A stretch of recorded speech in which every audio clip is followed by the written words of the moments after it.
All right. Thank you so much for that feature on intellectual property. And of course, I think, will I say, my layman's interpretation of intellectual properties, your creative property. Yeah, basically. So what you created it's yours. Yeah. And since we are celebrating World Intellectual Property Day, I have some very interesting guests on the show about their own intellectual property. So I have with me Mordecai Kungaba. Yes, ma'am. I hope I got your name correctly. Yes, ma'am. Of Palm Wine Publishing. Yes, ma'am. You're welcome to the show. And I have Daniel Enebe. Yes. You're welcome to the show. You're an illustrator. Yes, sir. All right. And I also have Reginald Wakama. Yes. Thanks for joining us on the show. It's good to have you. Thank you. All right. So when I saw Palm Wine Publishing, I was wondering why why did you pick the name? Palm Wine Publishing. Yes. Okay. It's a very interesting name for a publishing outfit. So Yes. So we picked Palm Wine Publishing because we wanted to stand out. Okay. We wanted something that was catchy, to our generation and the generations that are coming after us. And we also wanted something that was synonymous to the Nigerian man. And we all know that palm wine is something that every Nigerian can easily, relate to. So that was our reason for choosing Palm Wine Publishing as our name. okay. Yes, ma'am. So what's it like working as a team, creating content for consumption? Okay, it's really interesting. It's really interesting when you bring people with different talents around to create a project, and then it turns out being a successful project. People have different talents, different ideologies about going about things. So when you bring about different people from different fields to achieve a common goal, that's one. Okay, Daniel, what's your own opinion? Yes, it's been wonderful working on this project, and thinking about it brought friends back together because we went to high school together. Oh, nice. Yes, and it's been such an awesome experience, especially because of the theme of the books that we've worked on. It's very relatable to us as young Nigerians, and I feel it's going to be much relatable to a lot of people as well. Okay. Yeah, it was an amazing experience because I got to meet new people, got to work with people of like-minded talents and see different ways of drawing and experience that, and it was really, really fun, and I had fun working with them, and I made new friends, so I'm glad. Okay, so let's talk about your book. Yeah. Naija, na your mate. Yes. Is it a question? Naija, na your mate, or Naija, na your mates? It's actually more of a question. It's more of a question. Naija na your mates. Okay. Yes. Okay. Yeah. So why did you come up with that title, and how was it working together to create this masterpiece? Okay, we came up with that title because the book is basically a satire. Okay. So it's basically just talking about, the experiences of the average Nigerian man, but in a hilarious, in the irony, humorous in a humorous way. So that's why the name comes at Naija na your mates, because the average Nigerian can, if you ask the average Nigerian his story, he'll tell you how Nigeria has shown that it isn't our mates in a lot of ways. So that's what's Nigeria has done them strong things. Exactly. So that's what's brought about that name. Okay, Daniel, what's your own opinion about the creation? Yeah, just like he said, this book is satirical, and I think Naija na your mate is a very familiar thing people hear, people say a lot around, and it's just trying to expose, certain truths, maybe somewhat bitter truths, about the country, but at the same time, like, the way they say, after the rain comes the sunshine. Yeah. It still highlights some of the good attributes of the country, and, it speaks about hope for a better future. Okay. But how well were you able to capture the message through your illustrations? Okay, through my illustrations, I think I did a pretty good job doing that. And with art, it's more about how you feel. It's not just what you see, but how what you see makes you feel. And I believe we did justice with that, because the moment you see the images and you see the title of each piece, you can easily understand what's happening and you can feel as in that situation. I think we did a good job with that. Okay. Reginald, what about your own contribution to the project? Yeah, like he said, whenever they ask me to like illustrate a poem on the book, I will usually just read it, and the first thing that comes to my mind, I read it. Is why I just focus on and try and find how I can create that from my mind to the book, so that people actually feel the whole poem and understand the whole thing. Yeah. Okay.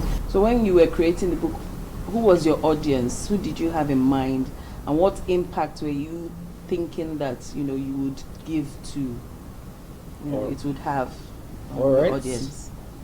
During the creation of this book, I would say our target audience was the whole The whole of Nigeria. populace. Yes, because I feel like Nigerians from all over whether the north, west, east, south, I feel like generally we have very similar plights and struggles. So if you talk to anyone, if you just meet a stranger, someone you've never met before, and you guys just have a conversation for a few minutes, you'd realize that you guys are complaining about the same set of things. So our target audience was the whole country, to be honest.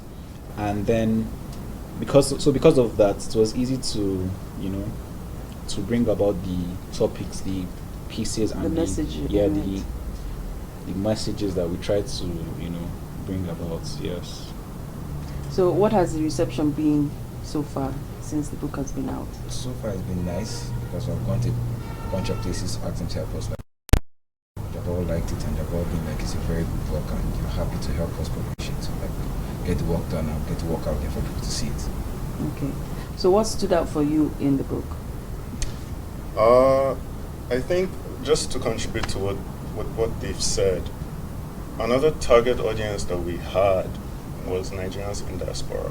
Okay. Yes, because we have a bunch of friends and we know a bunch of people abroad that can also relate to the content of the book. So what stands out to me is I wouldn't want to give away like my favorite aspects of the book. I want people to anticipate, its content. They're curious. Yes, but it's the tone of of the author, how he is very ironical. Like he brings a lot of different elements to his writing style, and it makes it an interesting read.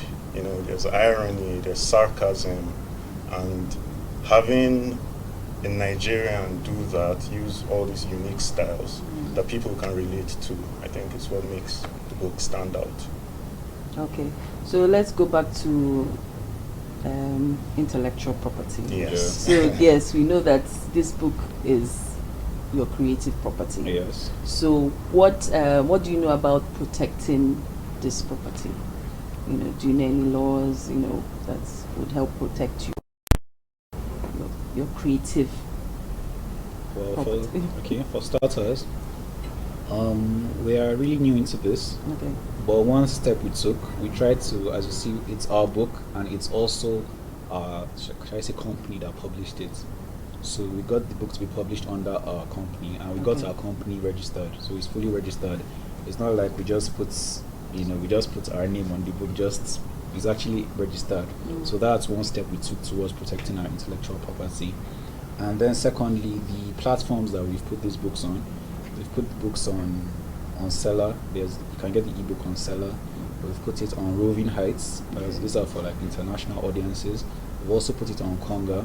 So by having a widespread of the book, it's easier for us to should I say insure ourselves against intellectual thefts. Thank you. I've already answered my next question about intellectual theft. Yeah. So if you enter a store now and find that this book has been reproduced by someone else, what would you do? Wow. Wow. Well, first of all, as a human, I'll be incensed. I'll be angry. But then, I will also take legal steps to make sure that whosoever is responsible for, using our work without our permission is dealt with. Because obviously, no one likes to go through the pain of suffering to bring something to life only for someone to come and rip off it. Yeah. Okay. Yeah. So Daniel and Reginald, as illustrators, Yes. is there any hidden, signage in your illustrations that you use as to protect your work from being, stolen? So Or your ideas? I usually put a watermark on my illustration. Okay. And like my Instagram handle, so that whenever my work is seen out there, you can't just easily steal it. Although with applications and how technology is going, you can remove the watermark, but I ensure that I put a watermark to make my stuff there. Okay. Yes, I Do you believe have- most artists have a unique signature. Okay. But being an upcoming artist, I'll be completely honest with you. Countlessly, I've tried to replicate the works of other artists. Just Okay. or trying to copy their styles Mm. in a bid to develop my own Yeah. style. But when it comes to this, I think having a sense of originality. And I'll give you a clear example. The first book that we came up with, EB Things, the cover was done by Lemmy, who worked with Fela on his album covers. Okay. And the moment you see his work, you know it's his. All right. So being an artist, finding that unique signature is Mm. very important in protecting your work, because the moment people see your work, they can identify it with you. Yeah. All And right. then increasing the popularity again and your reputation for that type of or that style of art is also a way to secure All intellectual right. property. Thank you so much Yeah. for coming on the show and sharing your knowledge and your work with us. And Yeah. I wish you all the best in your Yeah. endeavors. Thank you Thank you very so much. much. For having us. All right, you're welcome. Yeah.